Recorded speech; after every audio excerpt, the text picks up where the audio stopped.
John Brodie had a terrible game at home. He only completed 8 of 29 passes.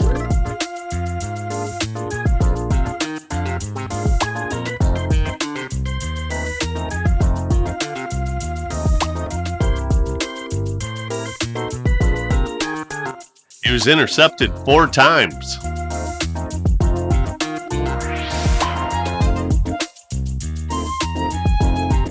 And he was sacked 4 times.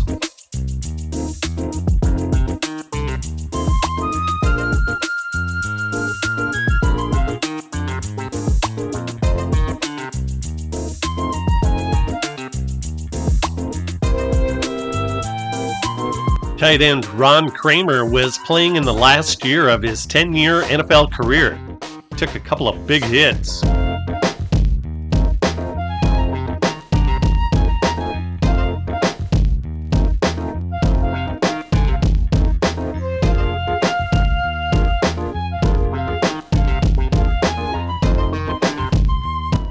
Check out this sweet naked bootleg by Sweetan.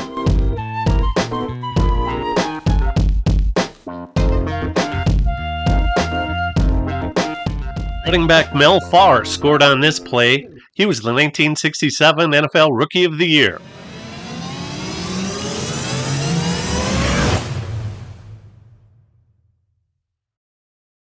Number 81, and Dave Parks, was a Pro Bowl player his first 3 years in the league, but he slipped in 1967 and never regained his stardom for the following 6 years of his career. Number 36 is kicker Tommy Davis, who kicked and punted for the 49ers from 1959 through 1969.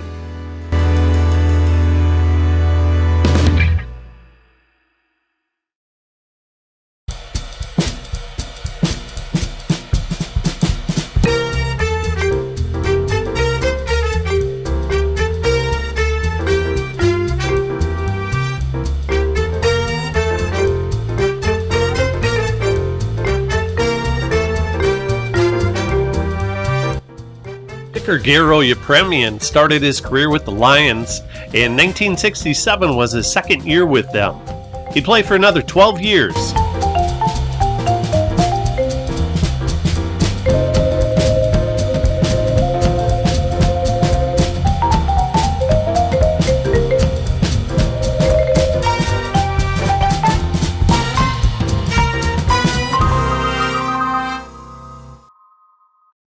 A lot of fans may not know it, but Hall of Fame defensive back Lem Barney was the Lions punter in 1967 and 1969.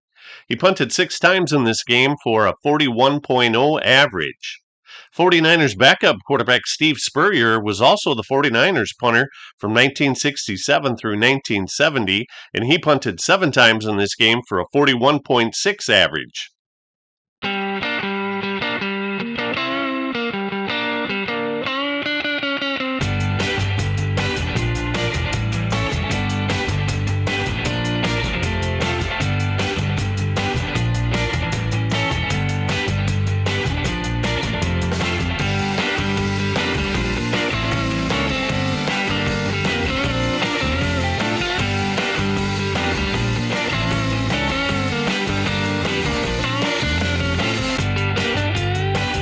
John Brodie kept misfiring, and the 49ers offensive line could not hold off the charging Lions pass rush.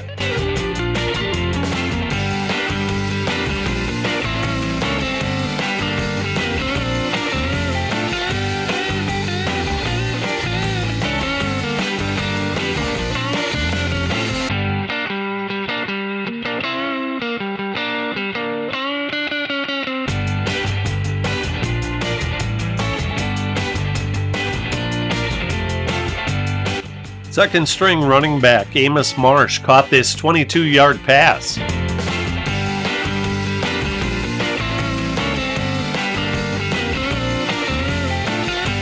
And then he scored on this 18-yard run.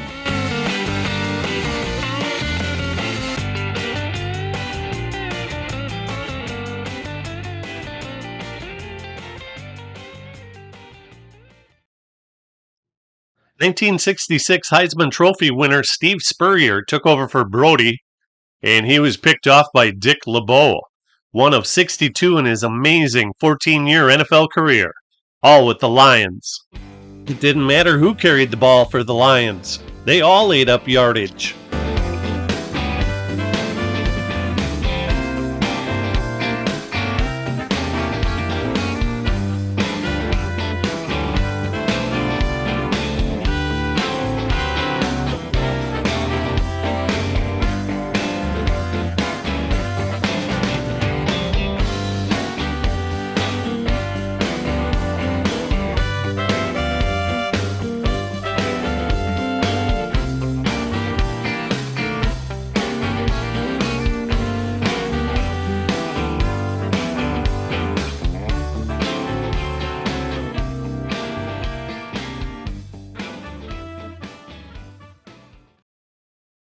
The referee says, "Let's have a good, clean game."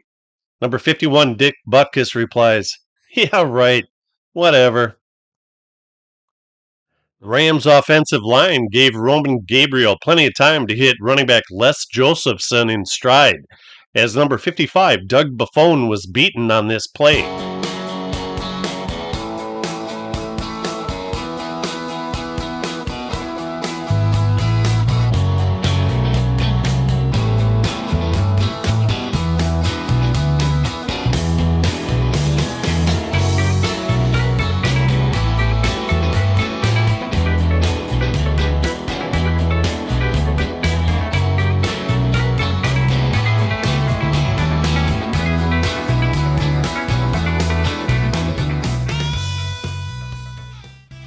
Gale Sayers rushed 13 times for only 13 yards. Hall of Fame defensive tackle Merlin Olsen crashed through on this play.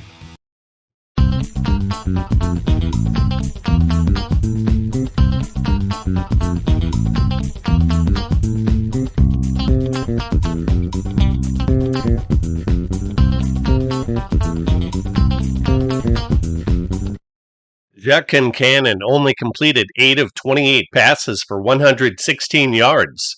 63 of them came on this pass to Ronnie Bull. The Bears only had 180 total net yards, all but 15 accounted for by Concannon.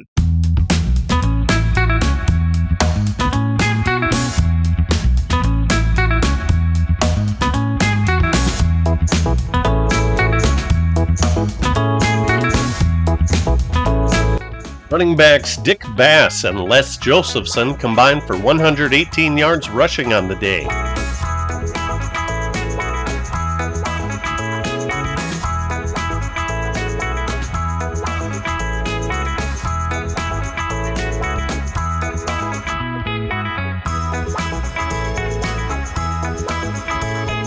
First overall NFL draft pick in 1961, Tommy Mason, gained 14 yards on this reception.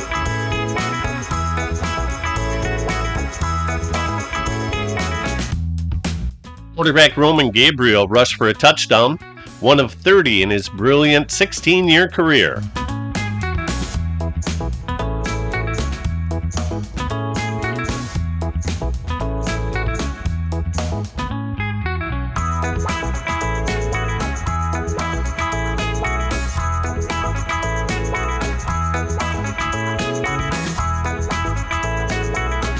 Tommy Mason connected on this 51-yard score to Bernie Casey, who made his only Pro Bowl team in 1967.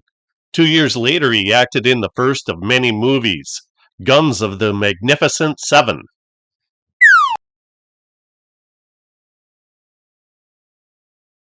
Gale Sayers usually fared well on muddy fields, but not in this game as he fumbled 2 times.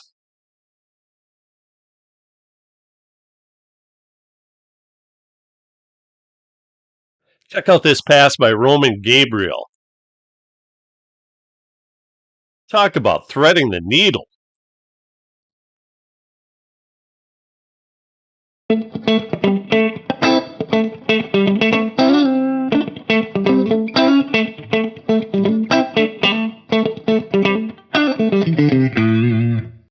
Jack Kilgore punted to Dick Gordon, who set up the Bears' last score of the game with this 43-yard scamper.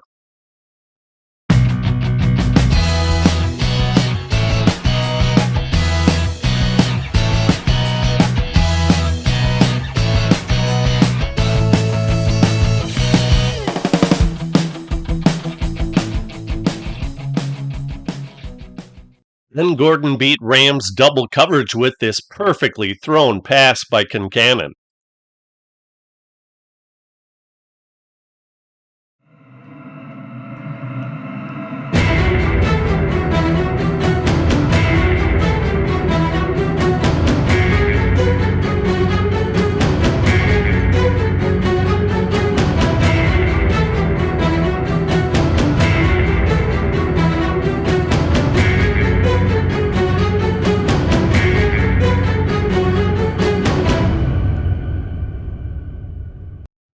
"1967 was the Atlanta Falcons' second season, and they would face the Minnesota Vikings for the second time in regular season play. They beat the Vikes 20-13 at Minnesota in 1966, despite only mustering 187 offensive yards.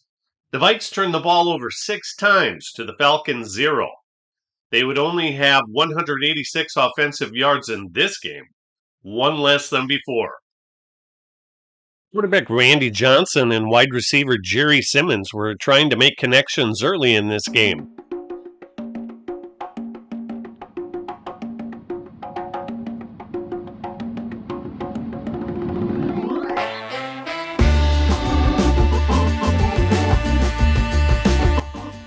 Punter Billy Lothridge sped 16 yards on this play, which caught the Vikings off guard.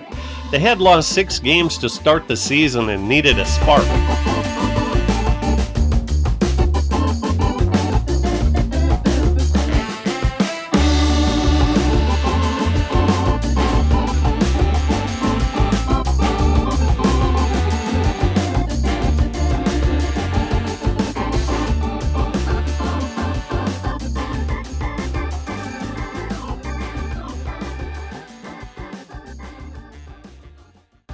Middle linebacker Tommy Nobis was the first overall NFL draft pick in 1966, and he picked off Joe Kapp here.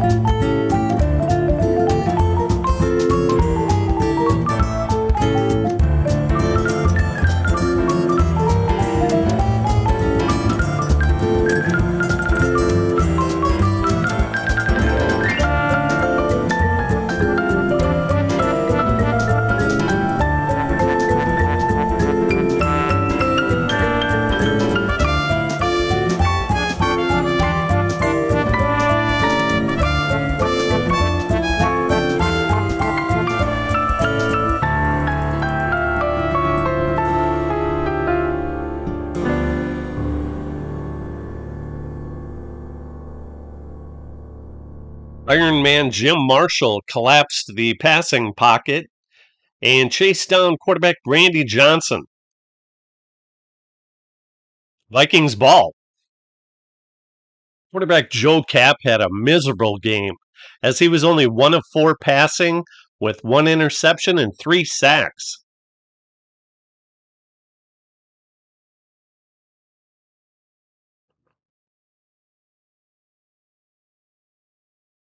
Vikings head coach Bud Grant pulled Kapp and put in Ryan Vanderkellen, who would perform much better.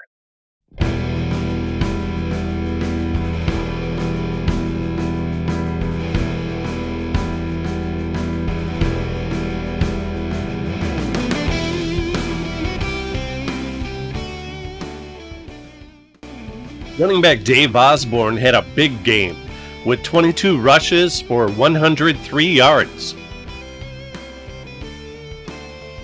In the second half of the game, the Vikings dominated it by running twice as many plays as the Falcons.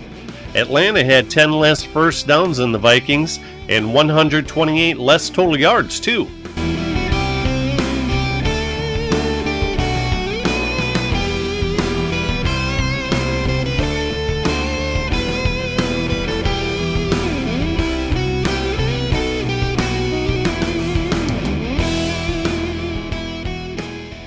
Punter Bobby Walden held for Fred Cox's 21-yard field goal, which was good.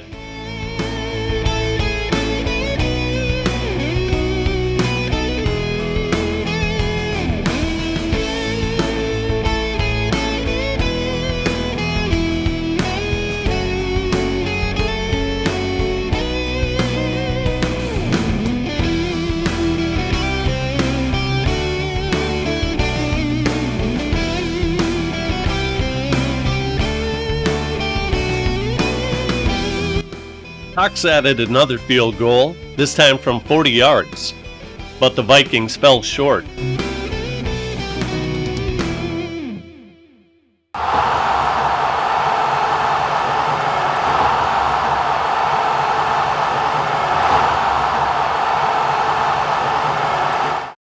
Both teams had 4 wins going into this game when Herb Adderley returned this pick for a touchdown. Running back Jim Grabowski was the AFL's first overall draft pick in 1966 by the Dolphins, but he signed a huge rookie contract to play for the Packers.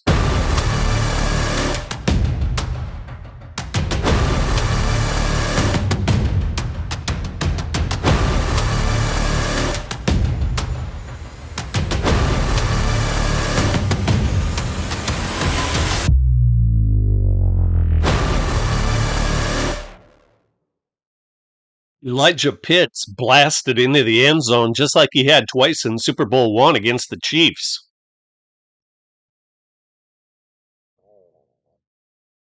Cardinals quarterback Jim Hart got to work and hit Dave Williams on 49 and 48-yard pass plays.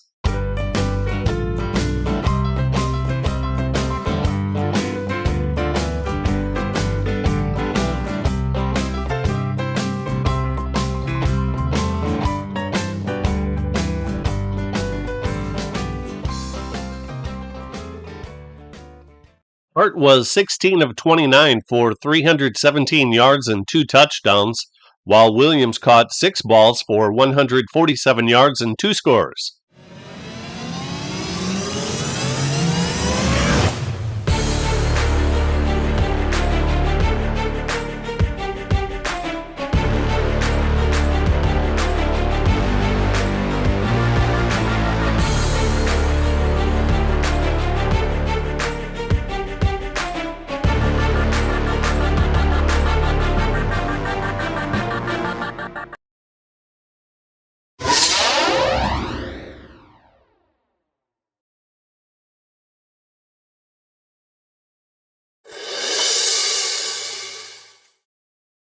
Number 49, Jimmy Burson, made a fine fingertip interception to put the Cardinals in excellent field position.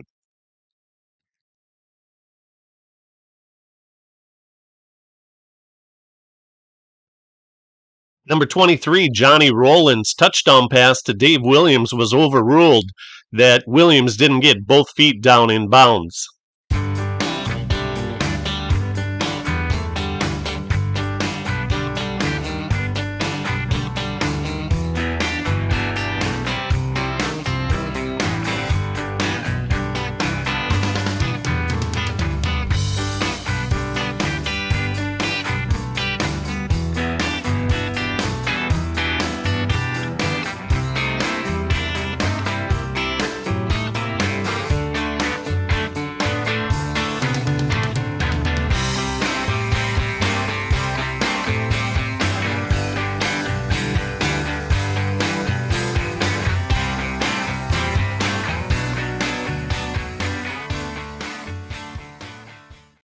And here, ladies and gentlemen, we have the shortest field goal in NFL history, 8 yards by Jim Bakken. And it's followed up by a long kickoff return.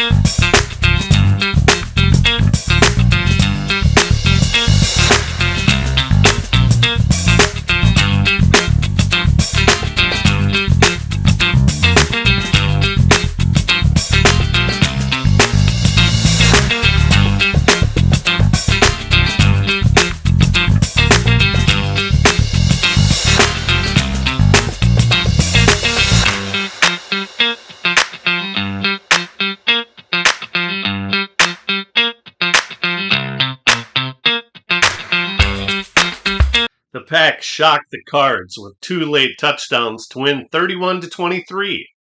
Please click the like button if you enjoyed this video, and feel free to check out my Shopify store for cool merchandise. The link is in the About section of my homepage. Thank you for watching.